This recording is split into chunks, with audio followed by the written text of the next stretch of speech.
విజ్జుబాయ్ ఆయన సోషల్ మీడియాలో చాలా యాక్టివ్గా ఉంటాడు. కులాల మతాల ముసుగులో ఎవడెవడైతే దొంగలు ఉంటారో ఆ దొంగలందరినీ ఎండగడుతూ ఎప్పటికప్పుడు ఈయన సోషల్ మీడియా బాగా యాక్టివ్గా ఉంటాడు. అది ముస్లిం అని లేదు, క్రైస్తవుడు అని లేదు, హిందూ అని లేదు. అంటే అది కూడా మంచిదే కదా, ఎందుకంటే ఎప్పటికప్పుడు తప్పులను ఎండగట్టి సోషల్ మీడియాలో మనవంతు బాధ్యతగా ఎప్పటికప్పుడు యాక్టివ్గా ఉండాలి. తప్పులు సొసైటీలో జరిగేటువంటి తప్పులను మనం కూడా ఖండించాలి. ఈయన ద్వారా కొవ్వూరు నియోజకవర్గం కదన్నా, కొవ్వూరు నియోజకవర్గ తాళ్లపూడి గ్రామం. ఈ కొవ్వూరు నియోజకవర్గం తాళ్లపూడి గ్రామం ఈ రెండు బాగా మైండ్లో పెట్టుకోండి. ఎందుకు ఇంత పర్టికులర్గా కొవ్వూరు నియోజకవర్గం తాళ్లపూడి గ్రామం అని ఎందుకు చెప్తున్నానంటే దానికి ఒక స్టోరీ ఉంది. అది ఆయన మాటల్లో చెప్పించే ప్రయత్నం చేస్తాను. అన్న నమస్తే. నమస్తే. ఎట్లా ఉన్నారన్న? అంతా హ్యాపీ. అంతా హ్యాపీ. అంతా హ్యాపీ. ప్రస్తుతం ఏం చేస్తారన్న మీరు? నేను lorry driver. Lorry driver. Common man. ఆస్తులు ఏమైనా ఉన్నాయా? ఏమి లేవు. ఏం లేవు. ఏ రోజు పని చేసుకుంటే ఆ రోజు కష్టపడి సంపాదించుకుంటూ హ్యాపీగా ఉంటాను. హ్యాపీగా భార్య బిడ్డలు చక్కగా పోషించుకుంటూ ఉంటాను. మీరు ఏ దేవుణ్ణి పూజిస్తారు? నాకు దేవుళ్ళతో పని లేదు, నా కష్టాన్ని కష్టాన్ని నమ్ముతాను. అంటే హిందూ దేవుళ్ళు కానీ క్రైస్తవ దేవుళ్ళు కానీ ఏం లేదు. అంటే గౌరవిస్తారు, అందరి దేవుడిని గౌరవిస్తారు, అన్ని మతాల వారిని గౌరవిస్తారు. అంటే నాస్తికుడు అని చెప్పొచ్చా మిమ్మల్ని? ఇంచుమించు అనుకోవచ్చు. But I'm Indian. ఒక భారతీయుడిగా నేను మీరు పూజించే దేవుడైనా ఆయన పూజించే ప్రతి ఒక్కరు కూడా నేను గౌరవించవలసిన బాధ్యత నాకు ఉంది, రెస్పాన్సిబిలిటీ. బట్ విమర్శించే హక్కు నాకు లేదు. బట్ ఇందులో ఉన్న ఆయా మతాల పేర్లు చెప్పుకొని ఆయా దేవుళ్ళని అడ్డం పెట్టుకొని బ్రతికే కొంతమంది సన్నాసుల కోసం మాట్లాడడానికి నిర్భయంగా మాట్లాడతారు. భయం లేదు, అలాంటి భయం లేదు.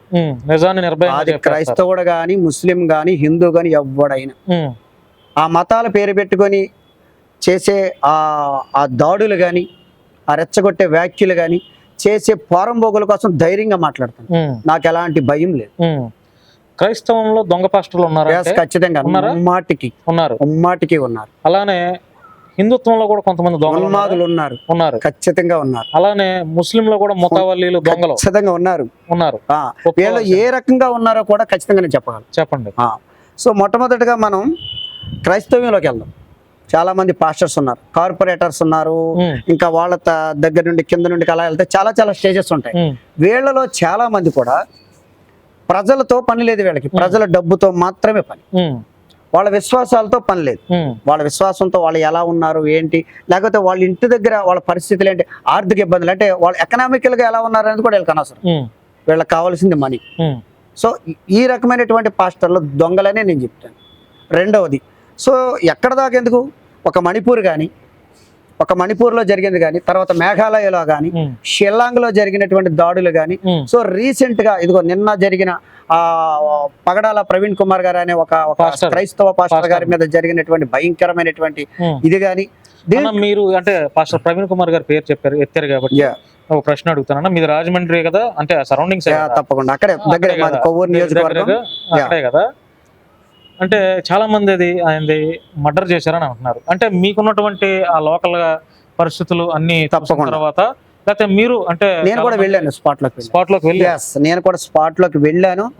అక్కడ ఉన్న అంటే ఈ రోజు పరిస్థితి రాత్రి నిన్నటి నుండి ఈ రోజు వరకు కూడా కనీసం అడుగు తీసి అడిగేయలేనటువంటి జనాభా ఉన్నారు.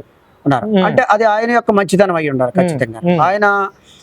ఆయన గురించి తెలుసుకుంటే కొన్ని విషయాలు ఇంచుమించు ఒక 20,000 మందికి ఆయన పిల్లల్ని చదివించడం కానీ, వాళ్ళని ఆర్థికంగా ఇది కావడం కానీ చేస్తున్నారు అని అంటే గ్రేట్ అని చెప్పుకో. మంచి విషయమే, గ్రేట్ అని చెప్పి. కడుపును పుట్టిన బిడ్డలను కూడా చంపేస్తున్నారు, రోడ్డు మీద వదిలేస్తున్నారు. అట్లాంటిది ఎవరికో పుట్టినటువంటి పిల్లల్ని అంతమందిని చదివించడం, వాళ్ళకి అన్నం పెట్టడం అంటే మామూలు విషయం కాదు.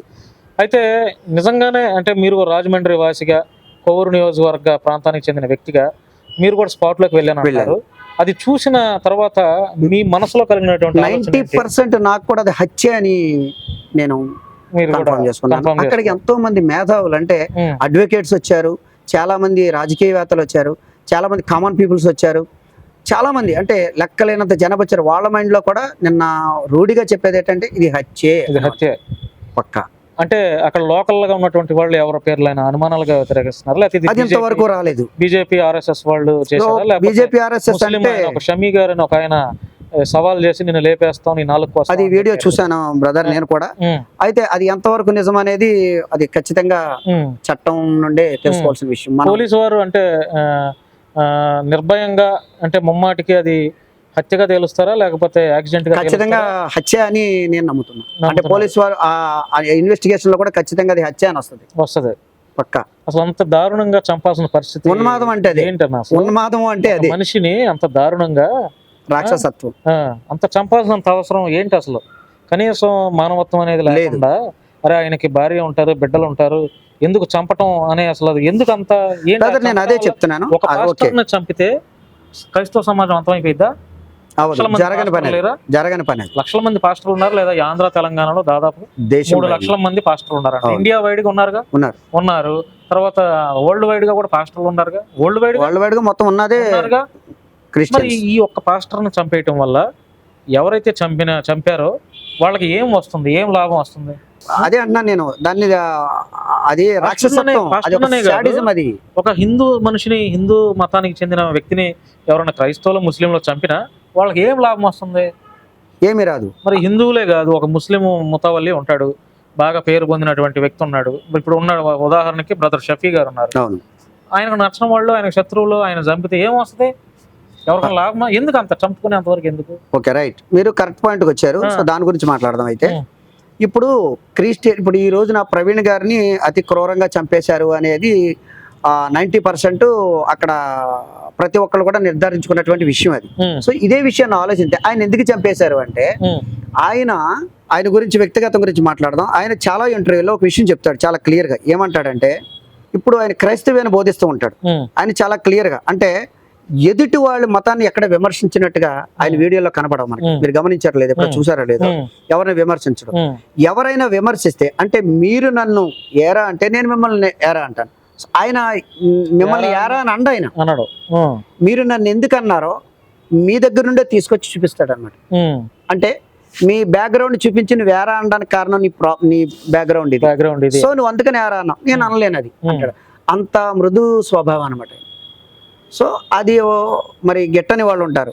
ఈవెన్ మతోన్మాదం అంటే అదే. మతోన్మాదము అంటే ఈ రోజున మీరు గమనించారో లేదో, ఎక్కడెక్కడో కాదు, మన ఆంధ్రప్రదేశ్ లో కూడా స్టార్ట్ అయిపోయింది. ఈవెన్ నెల్లూరు, కడప మత గొడవలు స్టార్ట్ అయిపోయింది. మన ఇండియాలో ఆది నుండి ఉన్నది కులవన్మాదం, అంటే కులహంకారం అనాలి దాన్ని. ఇప్పుడు కూడా ఎక్కడ పడితే అక్కడ జరుగుతుంది. చాలా మంది, కొంతమంది RSS వాళ్ళు ఉన్నారు. దేశంలో మొట్టమొదటి ఉగ్రవాద సంస్థ ఏదన్నట్టు అది RSS.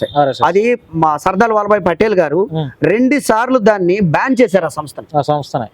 ఈ బీజేపీలో ఉన్నటువంటి ఉన్మాదులు ఆయనదే విగ్రహం కట్టి, అంటే ప్రజల్ని తప్పుదోవ పట్టించడానికి అనమాట. ఇది ఆయన విగ్రహమే కట్టి, ఆయన ఏదో మేము దేవుడిగా పూజించాం, ఆయన అంటే మాకు గౌరవం భక్తి అన్నట్టుగా ఆయన విగ్రహం కట్టించారు. ఎంత 3600 కోట్లు ఖర్చు పెట్టారు. దానికి ఉపయోగం లేదు. అంతే కదా. విగ్రహం కట్టడం ఓకే, ఎందుకంటే ఆయన ఒక దేశభక్తుడు. సర్దార్ వల్లభాయ్ పటేల్ గారు దేశభక్తుడు ఆయన. సో ఆయన విగ్రహం కట్టినందుకు కాదు, ఆ విగ్రహాన్ని వీళ్ళు మతాన్ని పొలమడం కోసం చేశారు. సో రీసెంట్ గా మనం చావా సినిమా చూస్తాం. ఆ చావా సినిమా వచ్చింది సంభాజీ కోసం. ఆ సినిమా తీసిన తర్వాత అందరూ రకరకాలుగా దాన్ని విధ్వంసం చేశాడు. మొదలు పెడితే డైరెక్టర్ చేంజ్ చేశాడంటే ఇది కల్పితం, దయచేసి నన్ను క్షమించాలి అని క్షమాపణ కోరాడు. ఇప్పుడు ఏమైపోవాలి? మత గొడవలే కదా, మత ద్వేషాలే కదా ఖచ్చితంగా.